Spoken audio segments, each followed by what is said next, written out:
Mwanaharakati mashuhuri kutoka Kenya, Boniface Mwangi, ameachiwa huru baada ya kuwa kizuizini hapa nchini Tanzania, hali iliyosababisha mvutano wa kidiplomasia kati ya Kenya na Tanzania. Mwangi alikamatwa Jumatatu akiwa Dar es Salaam pamoja na wakili wa haki za binadamu kutoka Uganda, Agatha Atuhaire, walipokuwa nchini kushuhudia kesi ya mwenyekiti wa Chadema, Tundu Lissu, ambaye anakabiliwa na mashtaka ya uhaini. Wawili hao walikamatwa na watu wanaodhaniwa kuwa maafisa wa usalama Tanzania.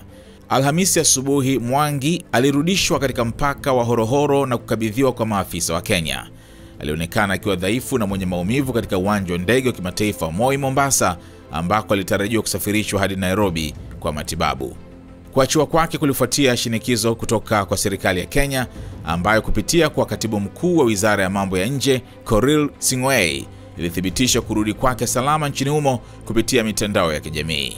Tume ya Kitaifa ya nchini Kenya ya Haki za Binadamu, KNCHR, ilimpokea rasmi katika kaunti ya Kwale na kuweka picha zake akiwa na mkewe Njeri pamoja na wanaharakati wengine.